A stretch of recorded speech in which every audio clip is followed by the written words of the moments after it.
Geoffrey, thank you so much for joining us here at Dreweatts today to look at some of the highlights from our upcoming Fabergé auction, which will take place on the 19th of March.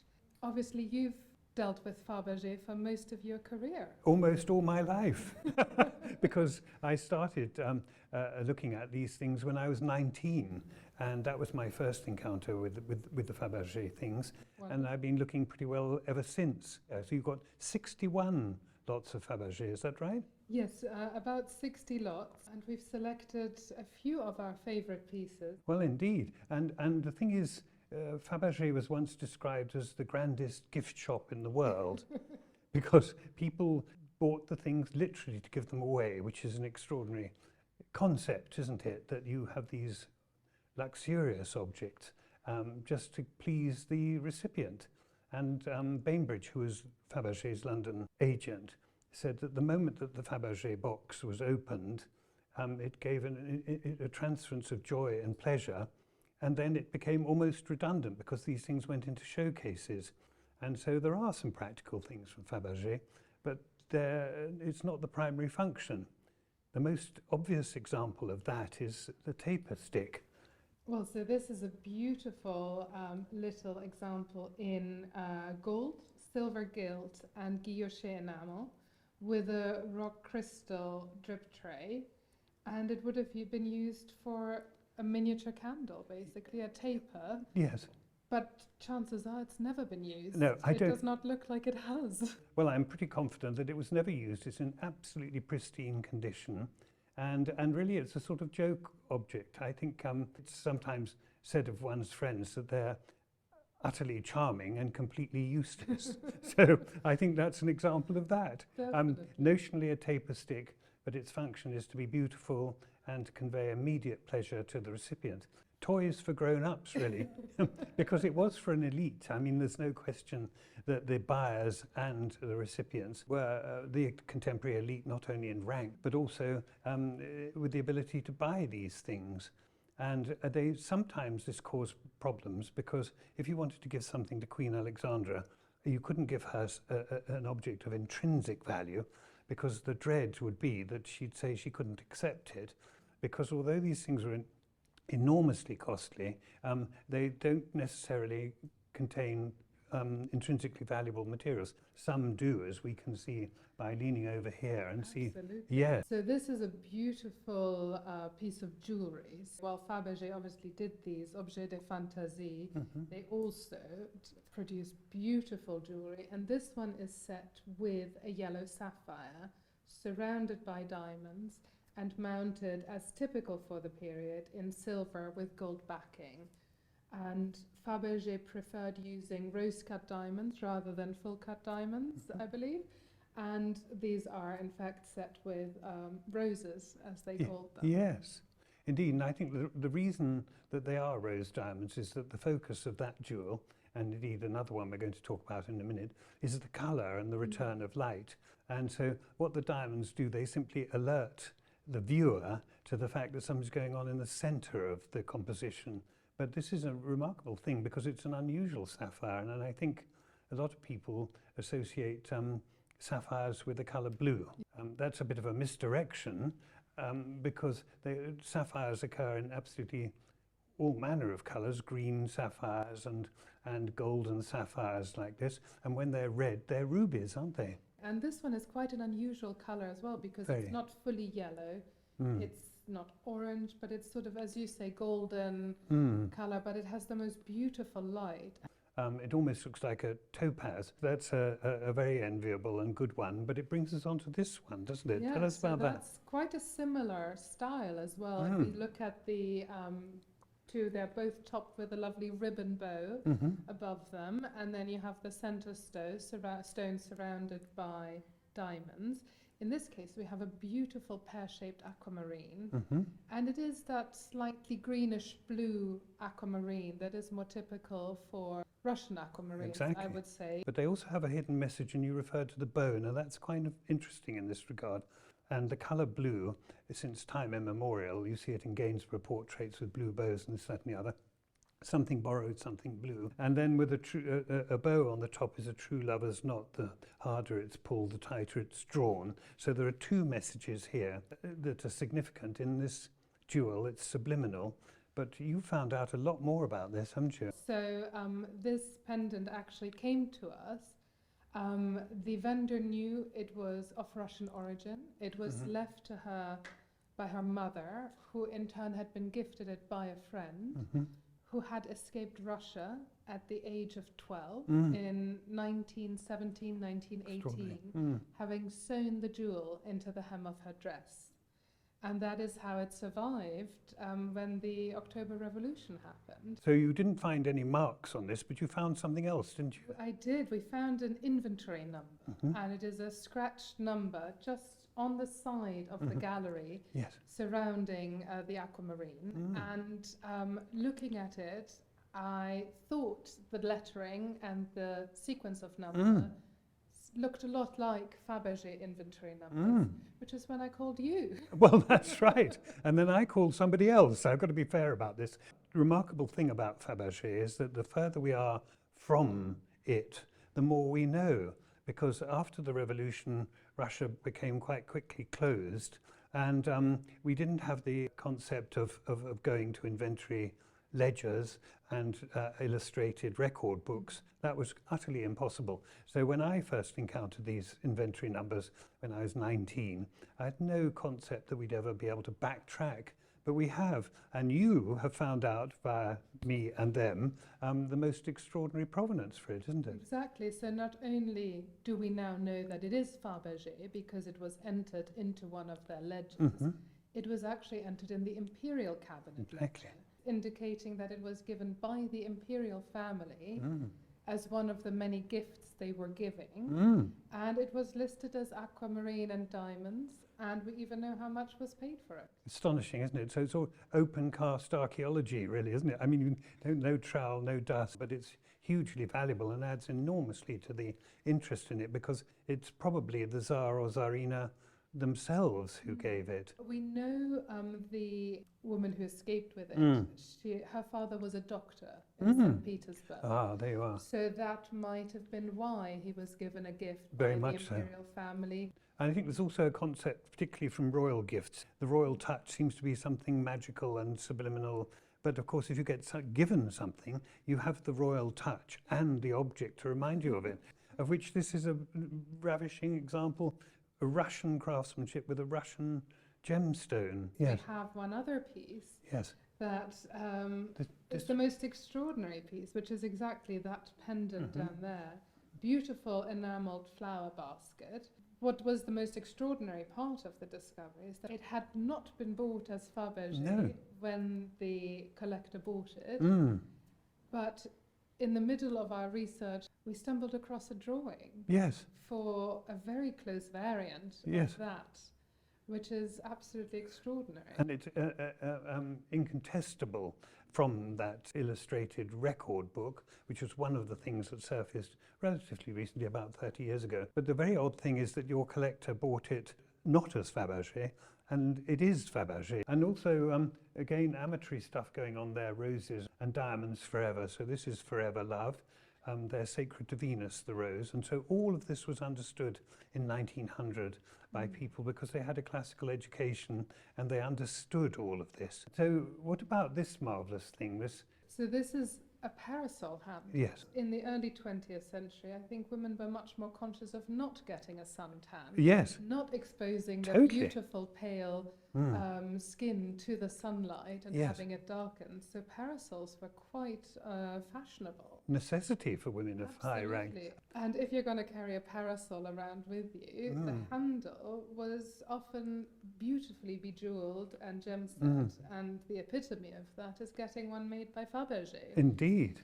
So this one is in lapis lazuli with white enameling on a gold background and diamond bands around it. Yes, fantastic, isn't it? Queen Mary had a Fabergé parasol handle. She was a great connoisseur. The thing about Fabergé things too is that the perfection is so extraordinary. You look at these things And they're made by hand. They're made at the bench. They're made by people with tools and enameling. But when you look at them with a lens, there's absolutely no sign of human activity whatsoever. They're absolutely perfect. And that's the charm, which we don't find much today. Just beautiful to see a piece Yes. like this survive. It is. Because they're so rich and enticing and everybody wants them. But this was the era of the telephone and the motor car. And then you could actually ring Fabergé, if you were a sufficient caliber, and ask him to bring a selection of things to your house. So it's take away Fabergé on wheels on the telephone. Absolutely. And another thing that was quite popular in that time Yes. was gambling as Yeah. well. Mm. I mean, we know Prince Edward was quite famous Yes. for his gambling habits. I think everybody, yeah. And he was a customer of Fabergé, as were many others. And we have an example of the most sophisticated gambling right here, which are these beautiful nephrite gaming tokens, fittingly applied with four-leaf clovers for Yes, good luck. for luck. And what is fascinating is they're kept in their original Fabergé box, which is the only way we know they are Fabergé, Exactly. because they're completely unmarked, as there is not really anywhere to mark them. No, but the boxes are context enough when they are genuine. But also talking a bit about the stones, he or the firm preferred to use Russian materials wherever possible, because there was almost a sort of souvenir quality going there, that if you went to Russia to buy something from Fabergé to come back to London to give it, then you brought a little bit of Russia with you. And the way to make that happen was with nephrite from the Ural Mountains and lapis lazuli from Afghanistan, which was actually part of the Russian Empire at the time. So that's a characteristic of it. But what about this one? This is hard stone. Tell us about that. So that's a little rock crystal vodka cup. Mm. And it's probably the most Art Nouveau in style out of the pieces we have in this collection. And I would say it's fair to say Fabergé didn't venture hugely far down the Art Nouveau style, No, he but didn't. every now and then you can see the influence of it, but in a more restrained fashion maybe than we saw in Western Europe. Yes, and two alloys of gold, for the lily pads are in green gold and the flowers, the lily flowers in red gold. But the remarkable thing about rock crystal is that it's often confused with glass, and it's anything but glass because it's dramatically harder, and it is a natural stone. And we see it here in the drip tray of the taper stick, and we see it here now. And it's a most extraordinary material, but if you take this out and put it against your face, it bites, it has a little bite, because I never understood this. It might be electromagnetic, or it seems to take away something from you. And from time immemorial, the great jewelers, even the Medici and the Sforza in Italy in the Renaissance, were using it because of its quasi magical properties. And so Fabergé is actually carrying on a tradition of royal and imperial provenance, using the same materials and some of the same techniques they were using in the high Renaissance in Florence. Hot stuff. Or cold stuff, actually, it's happened. Very cold stuff. And of course, that's rather good for a vodka. It never occurred to me, but it is actually, you can take it out like this, and it is, I can feel it in my hand now, it's absolutely ice cold. And that's, of course, how you drink vodka. Exactly. But it's the most ridiculously impractical object, because I wonder if anybody ever took a sip of vodka from it. Maybe we can later, but... And now, speaking about pretty things, we can't talk about Fabergé without talking about Easter eggs. No, and tell us why. I think they've become quite synonymous with them. Unfortunately, we're not talking about large imperial Easter eggs on this occasion, which is the most famous ones, the ones that were commissioned by the Tsars for their wives, and then later on by Tsar Nicholas for his wife and his mother to continue the tradition. Every Easter, they were gifted these magnificent eggs with surprises inside, beautifully crafted in hard stones, in enamels, combination of both. They became so famous, and the tradition of giving eggs at Easter in Russia was across all the strata of society. Yes. That there were a lot of miniatures made as well. And we have a wonderful necklace here, which has 41 eggs on it, Not all of them by Fabergé, I'd like to point out, but there is a considerable number of Fabergé eggs on there, of all shapes and forms, different stones in gold with enamel, carved out of amethyst and carved out of heart stone, gem set, with lots of different meanings as well. We've got orders, like the Order of St. George here.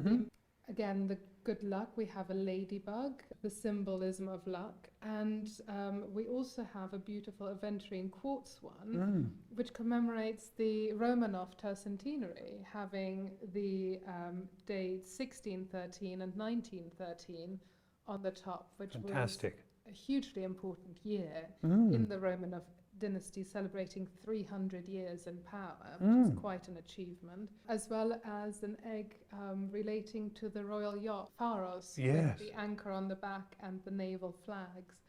So there's a lot to look at. One here with an imperial a cipher and an imperial crown above it. This is exactly the right way to wear these things and how they were traditionally worn. Your godfather would go to Fabergé, perhaps to another firm up and down the Nevsky Prospect, and then adding them onto chains like this, and this is exactly how they work. I think the great thing is that Fabergé is an enormous business. St. Petersburg, Moscow, Kiev, Odessa, London, with agents as far away as Thailand and Afghanistan. And so the key to its success was to make things that sort of ensnared the buyer. Perhaps it was made spontaneously with that cipher on, so when the Grand Duke came in, just get that. The colour and the vibrancy is so varied, and they make a wonderful display. They've been put on by a previous owner with stunning effect, and I think you're going to sell it like that, aren't you? And so this comes as a single lot, this 3-strand necklace with the 41 eggs on it. However, if someone wants to start their own collection, the sale will include another 20 or 30 single eggs. That you are a temptress, aren't you?